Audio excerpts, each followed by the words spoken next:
Nation SI continue to move forward in the summer months, a little bit of slow time, but at the same time, that allows us to get a chance to catch up with a number of national analysts. Today's guest, one of the best in the business. He's the head of Field of 68 Media Network, Jeff Goodman. Jeff, appreciate you joining. Always, my man. Always. It's good to be here. And, finally slowing down a little bit. I'm here in Boston, so the Celtics get knocked out. The early entry withdrawal deadline just passed. The draft's coming up in a few weeks. There's still some guys left in the portal. Obviously, one that really pertains to the Zags, but it's slowing down. Finally. I mean, man, took a while. It's slowing down because it was at a breakneck speed for quite some time.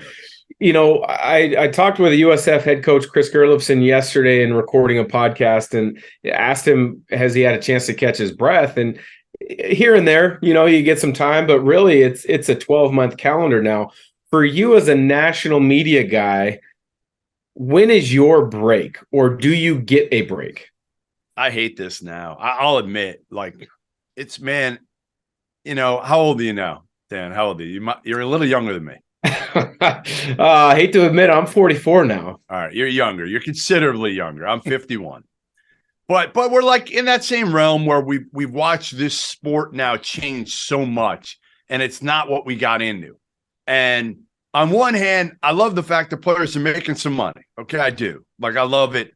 But I don't love it with the portal, with everything that's gone on to throw this. I miss the days when I knew Gonzaga's roster, and I knew it. And there might be like three new dudes, but for the most part, they were guys that maybe a guy or two would leave early. It'd be a 4-year guy or two who'd leave early, and then you'd have some freshmen come in and maybe a transfer or two. And now it's like, I said this to you before we got on, I'm like, I got to look at their roster. I don't know it off the top of my head anymore because everybody's roster completely flips now. Not just Gonzaga's this year, everybody's. So it's like there's only, when you get older, you lose some memory cells as well. So you're just like trying to keep track, and it's hard because, again, what college basketball, I think at its core, what made it great was the bond between guys like Drew Timme and Spokane, right?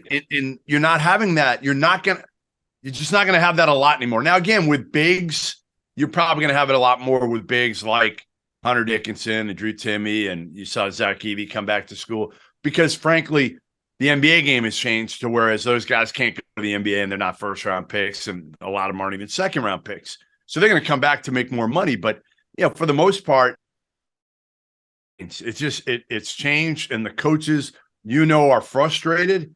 And a big reason why they're staying in is when they look at their direct deposit every couple of weeks, and they're like, you know what? All right, I'm gonna go another year. I'm gonna complain like hell, but I'm gonna go one more year. The salaries of coaches have definitely skyrocketed the last 10, 12 years, and now with NIL, it goes from undercover money to now legitimate money, but that's skyrocketing as well. Now, if you do get downtime, a couple days here or there, what's your go-to in the off season? Are you a golfer? Are you a fisherman? Do you like to go to music festivals? What is it for you? Yeah, I'll go to me, it's concerts, and as judging by my face, which I don't remember if this is video and audio or not, but I'll go to the beach a little bit, and did that the other day up here. There's some good beaches north of me in Maine, actually. I'm like, believe it or not, I'm in Massachusetts, but I'm northern Mass, and there's a great place called Ogunquit, Maine, that's maybe 40 minutes from my house. So we went there, cool little town. There's a cliff walk. It's beautiful. So, I'll play, I still play old man softball. And now my third baseman in shorts, I had to move from from short to third to first.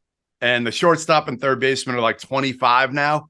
So the beauty of it is I don't have to move. They throw seeds at me, and I literally, the only thing I worry about is is it coming too hard? But I don't have to move. They're awesome. So combination, go to concerts, hang out. Golf is tough for me Here's why. I can't enjoy it because of this.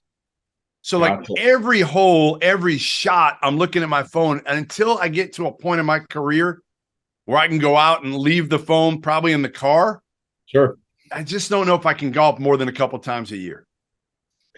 Yeah, it's I've spent a little bit of time in Maine, a couple games in the G League, but then when I was with the Celtics, Team Doctor was a member at a country club just right across the border in Maine. I'm drawing a blank on the name, but unbelievable drive. It wasn't too far outside the Boston area. Really nice course.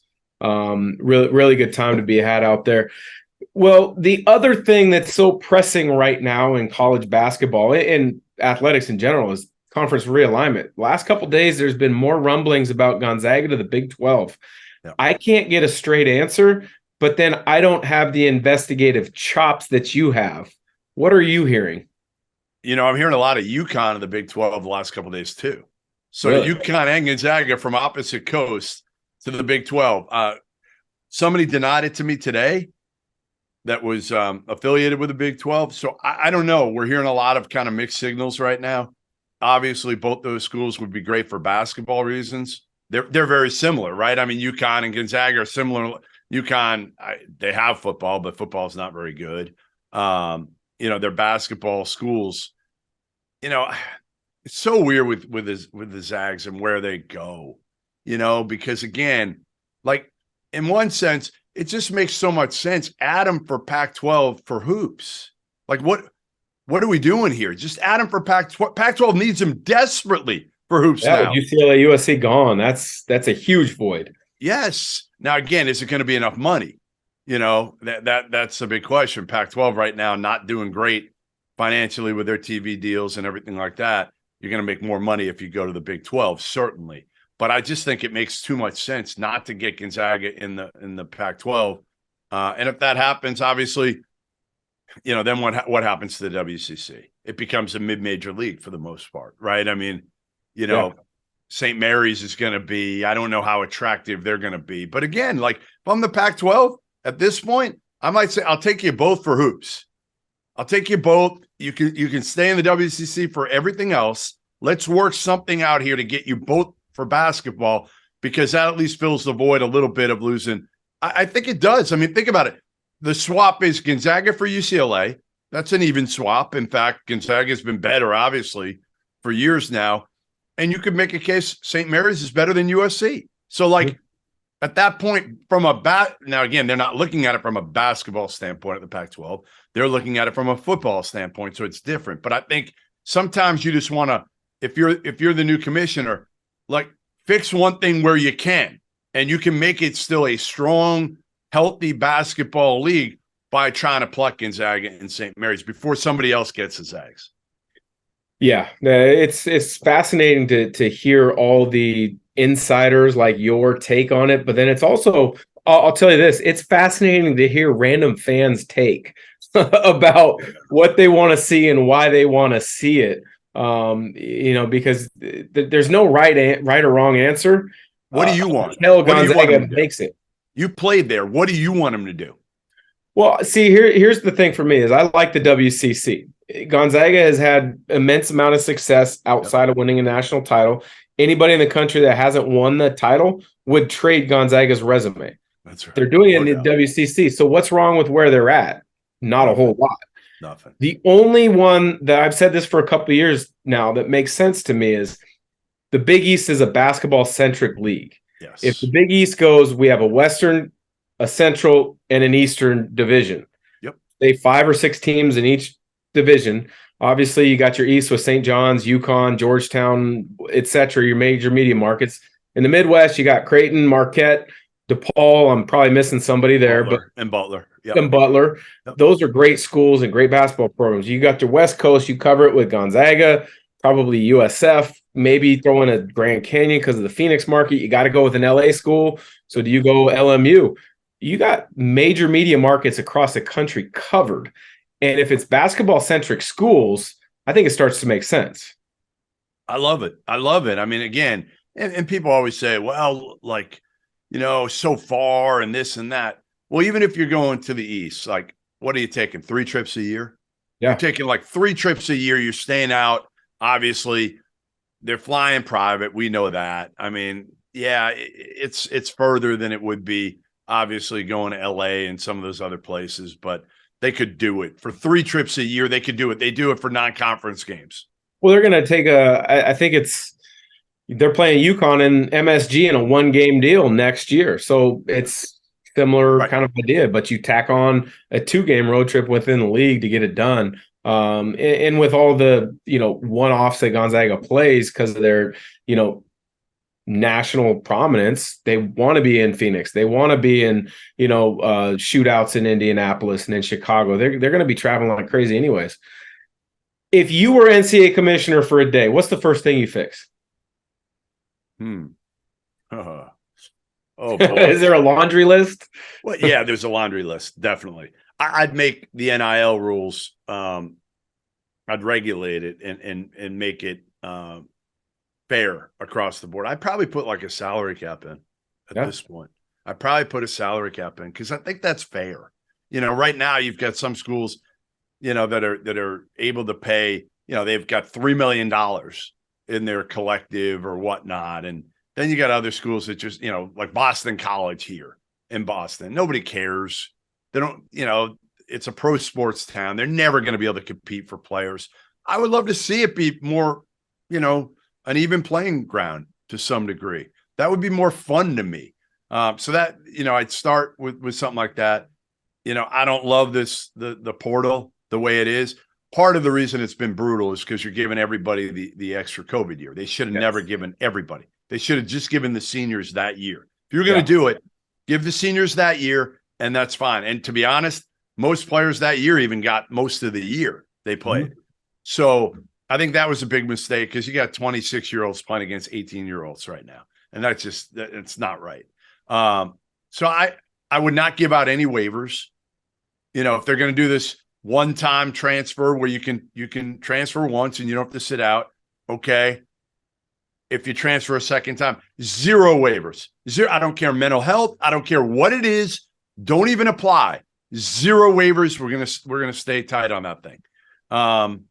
What else? Coaching change. You should be allowed to transfer, obviously. Immediately without even worrying. So that might be the only. Well, I don't even think I give that exception. If you've transferred already, as an undergrad. That's it. You got to sit out after that.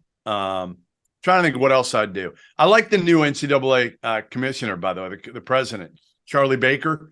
He was the governor here in Massachusetts, and I'm probably down the middle anyway. I'm not like a far left, far right guy. He was a Republican here, and a lot of Democrats really like Charlie Baker. So, like, he's a guy who can get along with everybody. He's smart, a little bit younger, more in touch than Mark Emmert. So I hope he'll be able to solve some of the NCAA's issues. He'll try with NIL. I just don't know if his hands are going to be tied.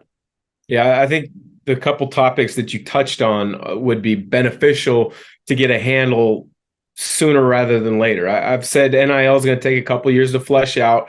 I like the salary cap idea because it's going to be like baseball, where you got your Yankees and the Red Sox spending as much money as you want. You got your A's spending like literally 10 cents on the dollar compared to other teams. Though that's not a level playing field. Now, is that what NCAA wants, is a level playing field or not? We'll find out. So those things are interesting to me. Now, last question before I let you go. I know you're as dialed in as anybody in regards to players in the draft, going back to school, staying in school. So you're talking to front offices fairly frequently to see where guys may be projected. From what I've been reading, from what I've been hearing, I think Drew Timme is going to get drafted in the second round now. What are your thoughts there? And then what are your thoughts on Julian Strawther, where he might fall? Because when he didn't play in the combine, yet he tested out poorly in the physical, it made me think he might have a promise somewhere that he was happy with. So I'll start with Timme. I agree. I think he'll get taken somewhere in the second, probably late in the second round. He's got just such an unorthodox game that I think a lot of NBA teams feel like, he can stick on a roster, right? He plays hard as shit. Obviously, he's got to work on his perimeter shot. He's got to be able to make mid-range shots consistently and eventually stretch it to three. Well, we've seen this happen over and over right now in the league. Like, I'll give you one right here with me, Al Horford. Yeah. Al Horford was a great example. Like, he was a low post, maybe step out to 12, 14 feet. And now all he does is shoot threes. And I think he shot like 42% from three this year. So with work, you can become a decent shooter. They're not worried about that with Timme.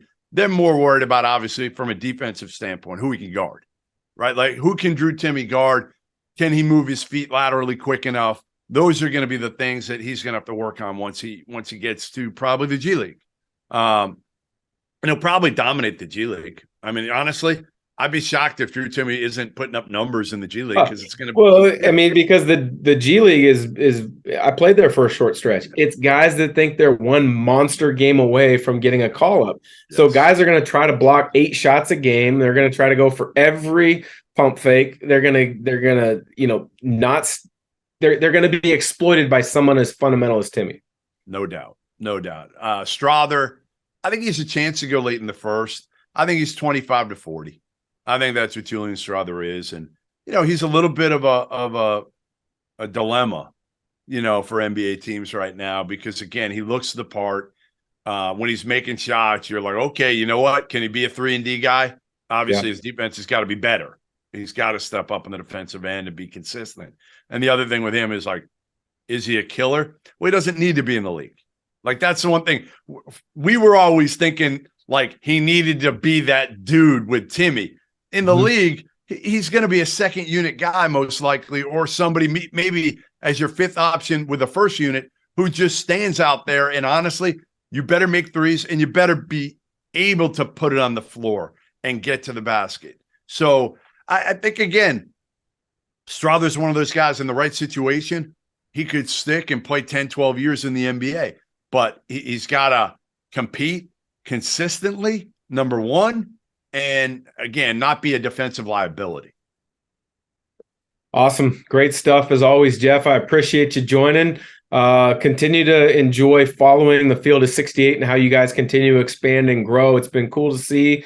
And I know, most college basketball fans track that throughout the season and the off season. So thanks for joining. You got it. I'll get a lobster roll for you out here in Maine.